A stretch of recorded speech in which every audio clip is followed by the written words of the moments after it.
네, 우리 하나님 말씀 보겠습니다. 신약성경 데살로니가 후서 2장 13절로 14절 말씀입니다.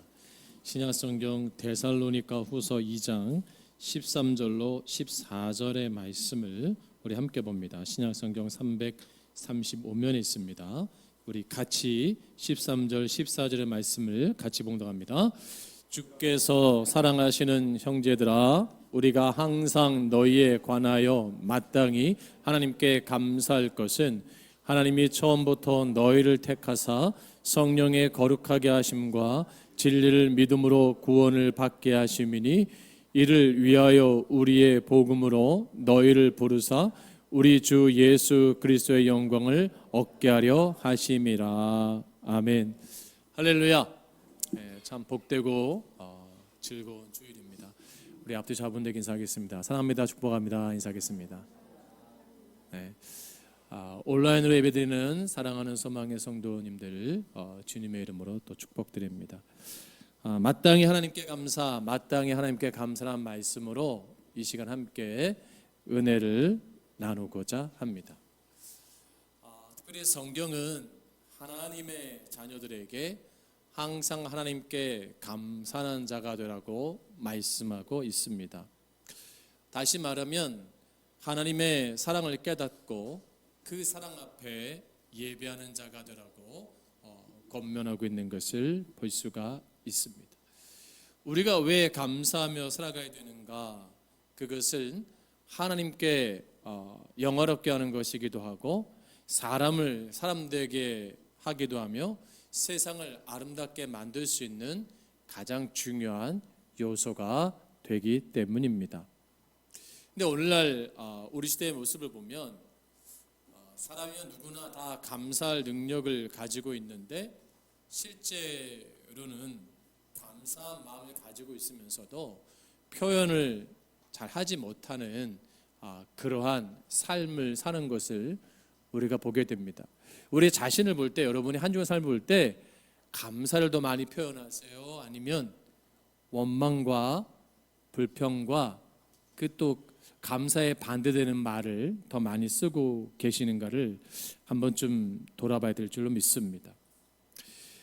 땡스 마음을 여는 감사에 발견한 책이 있습니다. 이 책을 쓴 캘리포니아의 데이비스 대학교 심리학자 교수인 에먼스는 이 마이애미 대학교 심리학과 마이클 맥컬린 교수와 함께 감사에 대해서 흥미로운 실험을 했는데, 실험 대상으로 무작위 사람을 뽑아가지고 일주일 동안 시간을 정해서 세 집단으로 나눠서 한 집단은 기분 나쁜 일과 말에 한 주간 집중하게 했고, 또 한 집단은 감사한 일과 말에 한 주간 집중하게 했고, 세 번째 집단은 평범한 일과 말에 집중하면서 생활을 하게 했다고 합니다. 그러니까 일주일간의 짧은 기간이었지만 이 세 집단의 반응이 두드러지게 나타났습니다. 감사한 일과 말에 집중한 집단은 긍정적인 힘으로 다른 집단과 달리 행복감에 젖은 삶을 살았다라고 보고합니다. 더욱 중요한 사실은 그 후에 두 심리학 교수가 한 주간 동안 감사에 집중한 사람들을 대상으로 1년간 심리조사를 했는데, 단지 일주일간의 경험이었지만 결과는 놀랍게 나왔습니다. 그것은 뭐냐면 삶에 대한 행복감을 더 느끼게 되었다. 낙천적인 성격으로 변하였다. 열정적으로 삶에 활동하게 되었다. 결단력이 강해졌다. 힘든 일을 처리하는데 자신감이 붙었다. 숙면을 취하게 되었고, 눈에 띄게 건강해졌고, 인생의 목표를 수렴했으며 그것을 위해 노력하게 됐다. 다른 사람에 대해서 관대하기 시작했고, 시기 원망하는 마음이 사라졌고, 보다 창조적인 열린 시각으로 상황을 바라보게 되었다. 그러면서 어려운 상황 속에서도 더욱 탄력적으로 대처하게 되었고, 스트레스에 강하게 되었고, 가족관계가 돈독해졌고, 신앙심이 깊어졌다. 7일 동안의 결과가 일련의 삶에 영향을 주는 것을 볼 수가 있습니다. 여러분, 내일부터 한 주간 한번 감사에 집중해 보세요. 그러면 남은 하반기 좀 달라지지 않을까요? 제가 아무리 여러분에게 설교로 감사해라 감사를 해도 그냥 지나가는 매미 소리처럼 들릴 수가 있어요. 그래서 사람은 눈으로 봐야 돼요. 여러분, 영상을 보겠습니다. 왜 짧은 영상이지만 왜 감사가 이렇게 중요한 것인가 한번 준비된 영상을 보겠습니다.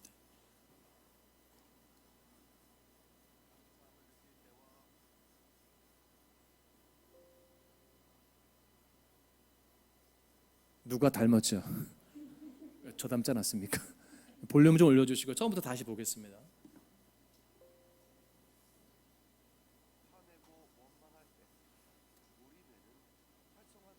능력이 다릅니다. 화를 내면 교감신경계가 자극돼 아드레날린과 같은 신경 전달 물질을 분비하고 이것이 다시 부신을 자극해 스트레스 호르몬인 코티졸을 분비하게 되는데요. 이로 인해 혈액이 근육 쪽으로 몰리면서 혈압과 혈당이 올라가고 심장 박동이 빨라지게 됩니다.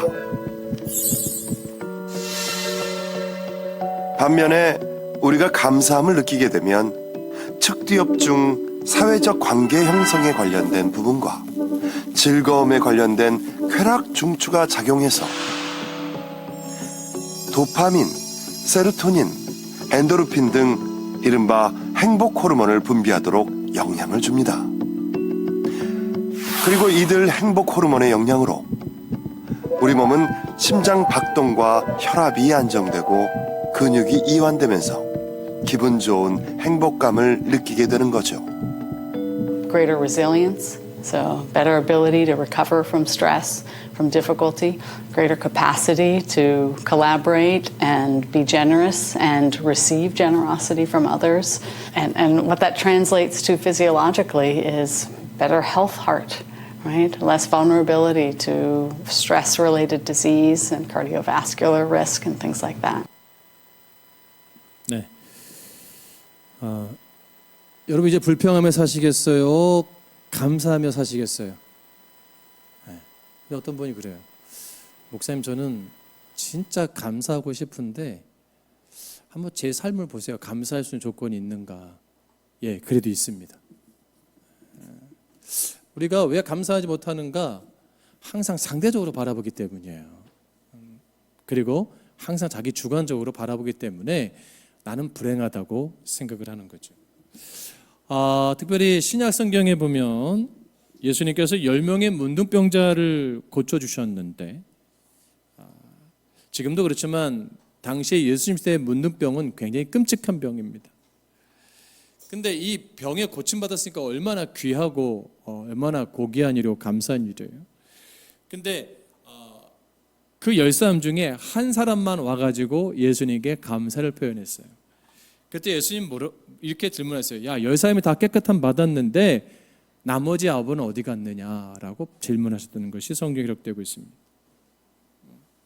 예수님이 소중히 여기시고 칭찬하시고 가치 있게 말씀하신 게 뭐냐? 병이 나은 것보다 중요한 게 뭐예요? 감사의 고백인 거예요. 감사의 고백. 우리가 지난 시간을 살아오면서 하나님 앞에 감사할 것이 너무나 많아요.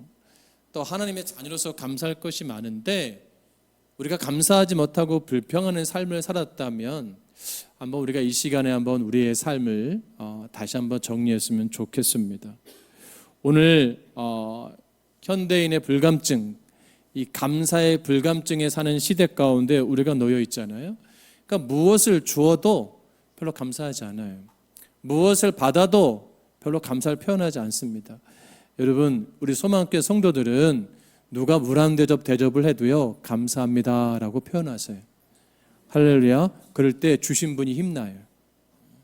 제가 성경학교 때 어느 아이가 지난주에 밥을 먹는데 물을 갖다 주니까 초등학생 어린아이인데 목사님 감사합니다라고 하더라고요. 굉장히 기특했어요. 그리고 그 아이가 다시 보이더라고요. 하물며 우리가 하나님 앞에서 받은 은혜에 하나님께 감사합니다라는 신앙 고백의 삶을 살 때 하나님이 우리에 대해서 어떨까요?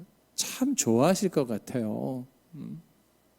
그래서 여러분 무엇 하나 어떤 것이 있어도 그렇게 감사의 표현을 잘 할 수 있기를 주의 이름으로 권면드립니다. 성경은 마땅히 우리에게 감사하라고 말씀하고 있는데 왜 감사해야 되는 거예요?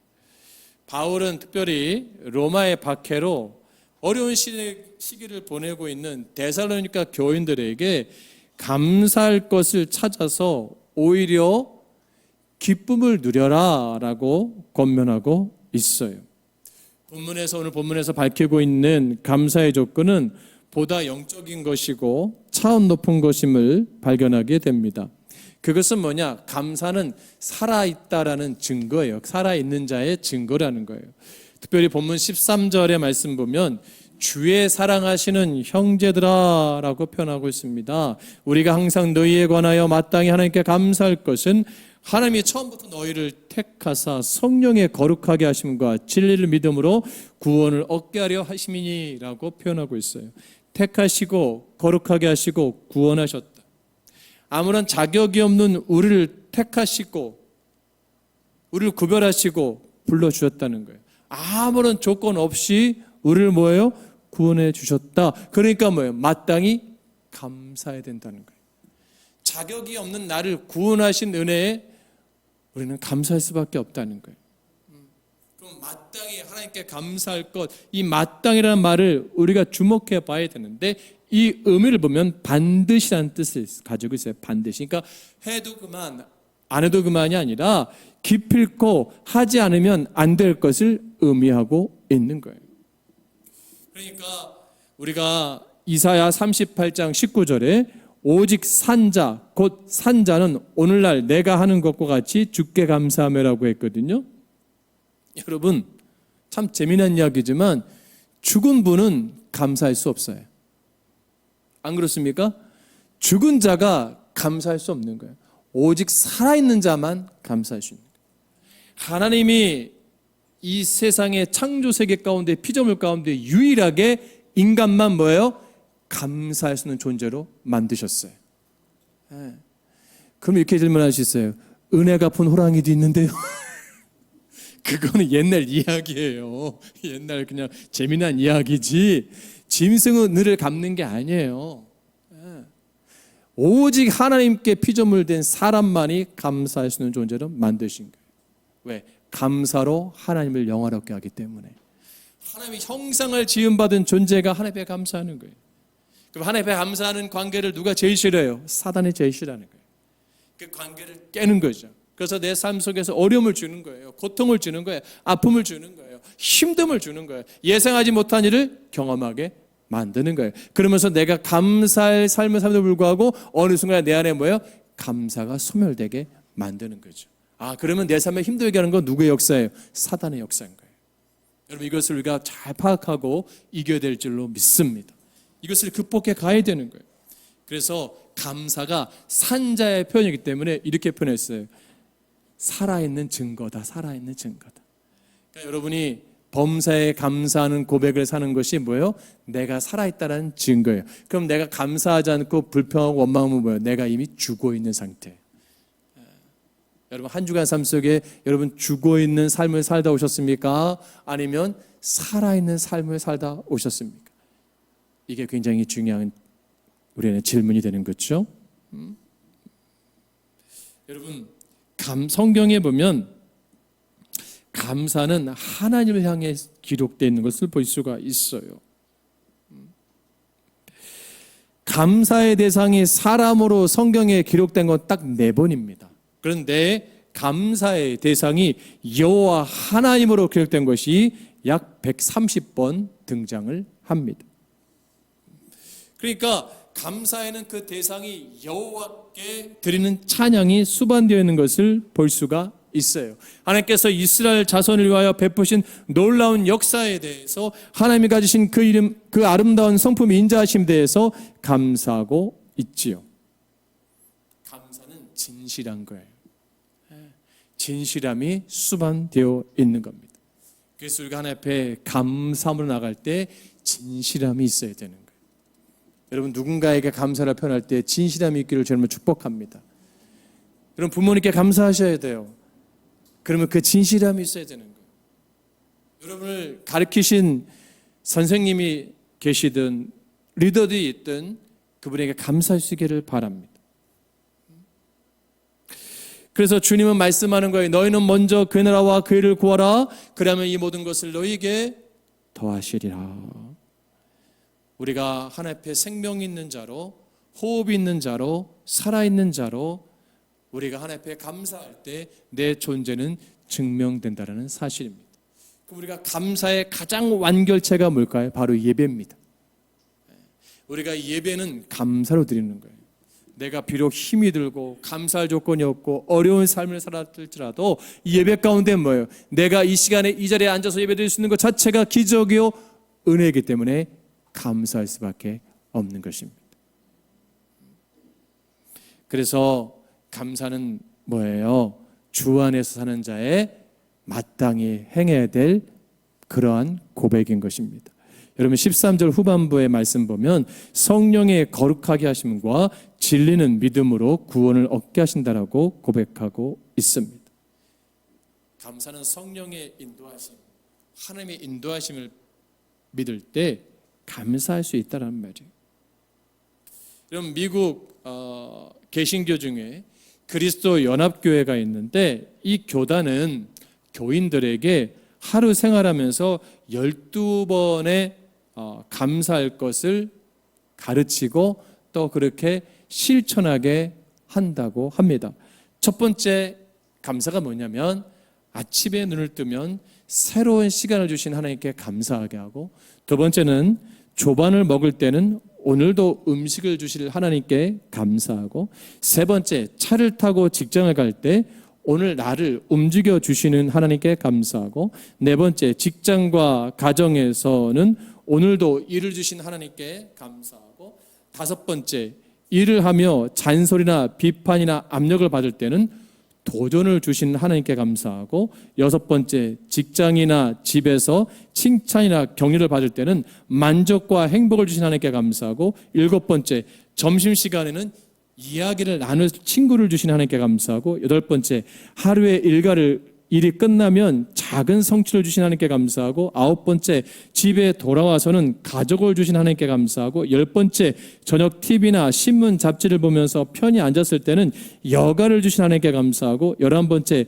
머리가 베개에 닿는 순간 잠을 주신 하나님께 감사하고, 12번째 꿈속에서 생명이란 귀한 생명을 주신 하나님께 감사하라. 이거 12번이니까 여러분 하루에 뭐예요? 일과 전체가 어때요? 다 감사의 삶이 되어진다는 거죠. 감사하는 자는 늘 감사의 조건을 찾습니다. 불평하는 자는 늘 불평의 조건을 찾습니다. 여러분 감사를 찾는 분들입니까?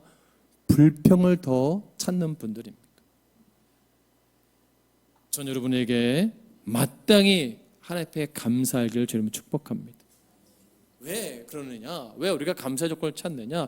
그것이 주님 안에서 나를 부르신 하나님 앞에 뭐예요? 영광이 되어지고, 이 감사는 하나님의 자녀에게 받으신 뭐예요? 특권이기 때문에 특권. 데살로니가전서 5장 18절 말씀에 범사에 감사하라. 이는 그리스도 예수 안에서 너희를 향하신 하나님의 뜻이니라. 그러니까 범사는 평범한 일, 당연한 거에 감사할 수 있는 표현인 거예요. 이게 쉽게 되어지는 게 아닙니다. 여러분 평상시에 늘 불평하고 원망하던 분이 그래 오늘 말씀 들었으니까 내가 내일부터 한 일주일간 이제 감사하는 삶을 살아야지. 이게 쉬운 게 아니에요. 감사도 습관이 돼야 됩니다. 습관은 뭐예요? 반복이 돼야 돼요.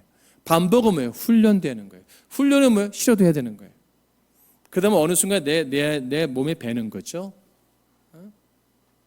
여러분 욕을 잘하는 부모 밑에 태어난 아이가 뭘 잘할까요? 욕을 잘합니다. 그 아이는 반복적으로 들었기 때문이에요. 장사하는 집 자녀들은 아이들이 이 장사적 언어를 잘 씁니다. 우리 집 아이들은 뭐를 잘 거예요? 설교를 잘합니다. 목사를 닮아갖고 얼마나 말을 잘하는지 모릅니다. 다 영향력을 받는 거예요. 영향력을 받는 거예요. 그렇지 않습니까? 여러분 깡패 집단 가보세요. 대화가 뭐예요 주로? 다 욕일 거예요. 사기 집단을 가보세요. 대화가 뭘까요? 어떻게 하면 속여서 이득을 취할까? 아마 그런 대화가 주로 이룰 것입니다. 근데 이러한 삶을 살던 분들이 이제 내가 그것을 딱 정리하고 감사의 말을 쓰겠다? 여러분 쉽지 않아요. 결코 쉬운 게 아닙니다. 그래서 뭐예요? 노력하고 땀 흘려야 돼요. 애를 써야 돼요. 당연하다고 생각하는 일들 속에서 감사를 찾아낼 수 있는 훈련이 여러분 가운데 있어야 됩니다. 이제 여러분 한 주간의 삶 속에서 연합교회가 12가지의 감사를 말했듯이 여러분 아침 눈 뜨면 제일 먼저 하실 게 뭐예요? 하나님 오늘 아침에 눈을 뜨게 하시니 감사합니다 라부터 시작하세요. 할렐루야. 아침밥이 올라오거든 반찬의 개수가 중요한 것이 아니고 국이 맛이 있네 없나가 중요한 것이 아니고 그래도 하나님 오늘 하루에 생명의 양식을 주심에 감사합니다. 고백할 수 있기를 바랍니다.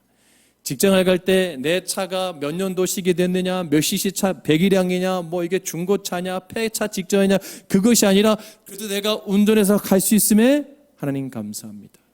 차가 막히잖아요? 그럼 하늘을 보세요. 하나님 구름이 예쁨에 감사합니다. 내가 살아있음에 감사합니다. 똑같은 현상인데 아침에 눈 뜨면 하나님 오늘도 괴롭습니다. 어떻게 살아야 됩니까? 성의 없는 부인의 밥을 딱 아침밥 보면 저 여인과 더 살아야 됩니까? 내가 벌어주는 게 얼마인데 이 대접하는 게 이게 뭡니까? 괴롭습니다 주님. 차를 탈 때 언제쯤 난 저 좋은 차를 타보겠습니까 주님. 옆에 차를 볼 때 앞에 제가 얼마 전에 우리 아내하고 가는데 그날따라 내 앞에 쓰는 차가 전부 다 벤츠였어요. 희한한 일이었어요. 옆에 차가 벤츠였고 앞에 차 딱 쓴데 벤츠고 그 앞에도 벤츠고 그 옆에는 BMW. 와, 그 틈바구니 제 차가 얼마나 초라하든지. 근데 우리 아내가 그랬죠. 목사님에게 자주 보여준 건 저 차 언젠가 탈 수 있을 거라고 보여준 거 아니겠습니까? 아멘했어요. 사지도 않을 거면서 아멘했어요. 똑같은 현상인데 저는 왜 이렇게 초라한가? 근데 어느 한 사람은 저 차를 보여주신 거는 하나님이 당신에게 주려고 하는 거야. 기죽을 수 있어요. 상대적으로 약할 수 있어요. 또 손전한 이사님 가게를 딱 열었는데 그날부터 옆집만 잘 되는 거. 옆집만 앞집 중국집이랑 옆에 집 뭔지 모르겠지만 호떡집 불나듯이 그냥 거기는 문정선신데 우리 가게는 파리만 날려. 하나님 어떻게 해야 됩니까? 이 장사를 더 해야 됩니까? 말아야 됩니까? 거기다가 또 진상 손님이 와가지고 이거 며칠 전에 사갔는데 이거 맛이 이상한 거라고 환불해달라고. 그럴 리가 없다고. 더 해야 되는지 말아야 되는지. 그날따라 또 손주가 아프다는 얘기를 들려요. 또 아들이 아프다는 얘기 들려요. 엎친 데 덮친 격으로 막 쓰나미처럼 막 엄청난 데미지를 입는 거예요. 그래서 하나님 괴롭다고 힘들다고 어렵다고. 우리 삶 아닙니까? 저도 그래요. 감사가 찾기가 참 어렵잖아요. 그렇죠? 여러분 삶 속에서 감사를 찾기 쉽습니까? 불평을 찾기 쉽습니까? 불평을 찾기가 쉬운 게 우리의 모습이잖아요. 근데 우리가 어떻게 해야 돼요? 감사는 훈련되는 거예요. 제가 그리스 정교회 수도사를 한번 만난 적이 있었는데 거기 이제 남자들만 사는 집단이니까요. 근데 수도사가 하루에 딱 한 번 외출을 합니다. 저녁 찬거리 사러. 저녁 찬거리 사러 4시에서 5시, 3시, 2시부터 3시부터 4시 정도는 잠을 자요. 이 사람들 반드시 잠을 자야 됩니다. 그리고 4시에 눈 떠가지고 저녁 찬거리 사는데 꼭 수도사님이 한 명의 심부름을 가는 거예요. 근데 반드시 도보로 갑니다. 그 수도사 내려갖고 이제 그 동네를 내려와가지고 가게 사는 거야. 가게 야채 가게 사듯이 이렇게 살아가는데 저는 많이 살전에 파 2뿌리, 오이 하나 딱 들고 올라갑니다. 이거 갖고 다니까 이거면 충분하다는 거예요. 이거면 먹을 수 있다는 거예요. 그거로 반찬이 된다는 거예요. 그러면서 너무 감사하대요. 너무 행복하대요. 우리 한지 집사님 시장 가면 바구니가 가득 참 행복하지 않아요? 장바구니가 좀 그래서 막 이미 충분한데도 막 더 고르잖아. 봉집사님 그죠? 그만 사라고. 아니라고. 그 여인들은 장바구니가 가득 찰 때 행복하거든. 무거울 때. 그리고 이제 계산대 가서 한숨 나오지만 무거울 때 행복. 마트에 그냥 마트에도 가득 실는 분도 있어요, 그렇죠? 너무 나쁜 건 아니에요. 그러니까 상대적으로 카트를 끌고 가는데 옆집은 가득 찼는데 내 건 몇 개 없어. 그럼 초라해 보이잖아요. 근데 그 수도사가 같이 사진 찍었는데 너무 그 판단 들고 찍었어요. 너무 행복하다는 거예요. 내가 느끼는 감사가 어디 있는가? 초점이 어디 있는가? 방향성이 어디 있는가 생각해 봤어요. 내게 주어져 있는 익숙함, 내게 주어져 있는 하나님의 은혜가 너무 당연하게 느끼고 있는 거 아닌가. 내가 가정에서 내 아버지로부터, 내 어머니로부터, 내 아내에게, 남편에게 받는 그 은혜가 너무 익숙하게 생각하는 거 아닌가. 여러분, 익숙한 게 아니에요. 누군가에게 수고가 있고 헌신이 있고 노력이 있으니까 그 일이 되는 거죠. 할렐루야. 여러분 안 그렇습니까? 그냥 되어지는 건 하나도 없는 거예요. 그러니까 그 수고와 애씀을 발견할 때 그래도 감사할 수 있구나. 감사할 수 있구나. 물론 마음에 들지는 않을 수 있어요. 내 성이 안 찰 수는 있어요. 부족해 보일 수 있어요. 그런데 수고하고 애썼잖아요. 그걸 감사하면 더 커지는 거예요. 여러분의 남편이 나가서 열심히 일하는데 아내들이 성이 안 찰 수 있어요. 받아오는 월급이 정말 부족해 보일 수 있어요. 마음에 안 들 수 있어요. 근데 그래도 남편이 뭐예요? 한 달 동안 열심히 30일 동안 일한 거 아닙니까? 그래도 월급 준 거 받아서 온 거 아니에요? 여러분 감사하세요. 할렐루야. 여러분 아침밥이 아무리 맛없어도 그러니까 또 남편들이 이래요. 밥솥이 하지 뭐. 밥솥이 하더라도요, 쌀을 씻어서 물을 대중해서 약을 하든 뭐든 다 맞춰놓고 반찬에도 맛없는 반찬이라도 짜든 싱겁든 그래도 그 수고한 사람의 손길이 있으니까 올라오는 거 아니에요? 그런 거에 감사하면 되는 거예요. 오늘 설교가 여러분 성이 안 찰 수 있어요. 오늘 정말 힘들게 비 오는데 왔는데 목사님 설교가 버벅거리냐. 혀가 짧으신가? 왜 이렇게 오늘 발음도 현찮고. 다른 때는 설교가 좀 제대로 하신 것 같아요. 오늘은 왜 이렇게 앞뒤가 안 맞는 것 같고, 부족해 보일 수 있어요. 근데 이걸 준비한 노력이 있잖아요. 애씀이 있잖아요. 여러분 아까 영상 그거 찾는데 고생했어요. 아까 영상 틀 때 음향도 처음에 안 나오고 처음 써니까 제가 얼마나 답답했겠어요. 그렇죠? 근데 그래도 틀어준 분이 있으니까 감사한 거예요. 그러니까 화 안 내잖아요. 이소민 씨 괜찮아요? 다음부터 더 잘하세요. 네. 제 설교가 안 들어올 수 있어요. 그러나 여러분 어때요?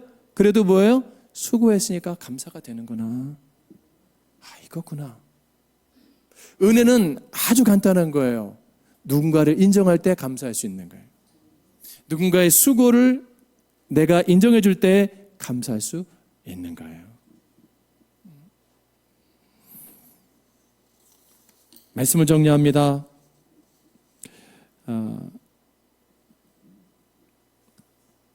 미국 어느 지방신문에 다음과 같은 이야기가 실렸습니다. 그건 어느 신앙인이 보내준 간증문인데 어느 회사에 40대의 전무로 근무하던 사람이 올린 겁니다. 너무 열심히 회사 일을 하다 보니까 혈압으로 스트레스로 그만 쓰러져 가지고 반신불수가 됩니다. 40대 후반에 젊은 나이 아닙니까? 과로로 그렇게 된 거예요. 자신이 너무 한심하게 느끼고 병원을 가는 자기 신세가 좌절스럽고 예민해지고 불안해지고 불평해지고 젊은 젊잖아요. 40대면은 부인도 간호하면서 이제 처음에는 했지만 시간이 갈수록 힘든 거예요. 불평하게 되고 원망하게 되고. 어느 날 병원에 있는데 그 병원에 한 목사님을 만나게 됩니다. 그때 그 목사님이 그렇게 말하는 거예요. 한숨을 쉬고 불평하는 그에게, 반신불수된 그 40대에게 불평하지 말고 신사타령하지 말고 평생을 살아오면서 그래도 당신에게 도움을 준 사람이 있으면 한번 기억해 보세요. 그리고 그 삶 생각하면 감사의 조건을 찾아보세요. 그러면 당신에게 변화가 있을 것입니다. 처음에는 도무지 생각이 안 나더래요. 하루 종일 생각해도 내 인생에 있어서 나에게 도움을 준 사람, 감사할 거를 찾는 사람이 한 명도 없더래요. 부인도 아니고 친구도 아니고 고향 사람도 아니고 자녀도 아니고 하나도 아니래요. 그래도 그 목사님의 권면에 생각하고 한 번 더 해보자 천천히 생각했는데 갑자기 가슴이 뭉클한 사람을 만나게 됐습니다. 그게 누구냐? 초등학교 때 여자 담임 선생님이에요. 그는 초등학교 시절에 공부를 잘하지 못했다고 합니다. 공부도 못했고 운동도 못했고 이런 예체능도 뛰어나지 않았고, 그러나 그 담임 선생님은 늘 칭찬해 주는 거예요. 격려해 주는 거예요. 용기를 주시는 거예요. 그 덕택으로 무사히 초등학교를 마치고 중학교와 고등학교와 대학교를 마치고 취직해서 회사에 중역이 되는 데까지 올라갔다고 생각하니까 가슴이 뜨거워지기 시작했더래요. 야, 그때 선생님이 그래도 나를 칭찬해 줬는데, 그 칭찬의 용기가 있었는데, 그래서 수소문에서 그 선생님이 계신 주소를 알아내가지고 뒤늦게 오랜 시간 지나서 30년이 지나서 그 선생님의 편지를 쓴 거예요. 제가 누구 선생님은 기억할지 모르지만 누구의 제자였고 선생님이 초등학교 시절에 이렇게 칭찬해서 이렇게 성인이 돼서 감사의 글을 씁니다. 그래서 제가 반신불수가 되었습니다. 그런데 저의 생애에 선생님은 잊을 수 없는 가장 훌륭하신 분입니다. 그리고 한 번도 감사하지 못했던 표현을 이제야 감사한다고 씁니다. 이 편지를 받은 선생님이 나이가 많으시잖아요. 이제 남편을 먼저 떠나보내고 홀로 요양원에 계신 거예요. 쓸쓸하게 외롭게. 누구의 편지를 받아보지 못했던 할머니가 되어 있는 거예요. 낙담되고 좌절되었던 이 선생님에게, 이 할머니가 된 한 여인에게 그 30년 전의 제자의 편지가 다가와서 감격하게 됩니다. 눈물을 흘리고 은혜를 받습니다. 그래서 답장을 씁니다. 이 선생님이. 사랑하는 나의 제자 누구누구에게 내 평생 수많은 어린아이를 가르쳤지만 고맙다고 감사의 편지를 받아본 제자는 당신밖에 없습니다. 이제는 늙어서 의지할 것 없고 외로운 한 노인에 불과했지만 사랑하는 제자를 통해서 참으로 행복하고 기쁘게 주었습니다. 내가 자네의 편지를 매일 아침 읽으면서 난 이곳에서 행복하게 살아갈 수 있게 되었습니다. 멋있지 않아요?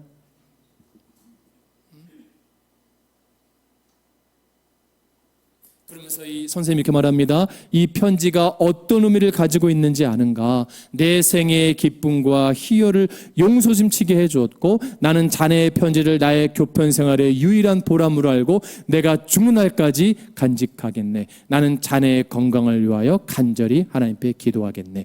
그대의 선생님이. 40대 선생님의 답장을 받은 그 제자가 용기를 얻습니다. 야, 내 편지 안에 선생님이 저렇게 힘을 얻는데 나도 힘을 얻어야지. 그리고 나를 위해서 하나님께 기도하는 분이 계신다. 힘이 나기 시작하더래요. 내 편지를 매일 침상 밑에 놓고 읽으신 선생님이 계시다니 용기가 나더래요. 나도 이제 열심히 감사하면서 재활해야지. 감사하고 그리고 선생님 만나야지. 재활하고 건강해진 거예요. 다시 회사에 출근하실 수 있게 되었다고 합니다. 그리고 부사장이 되고 그 회사의 사장이 됩니다. 그래서 그 간증을 그 신문사에 보낸 거예요.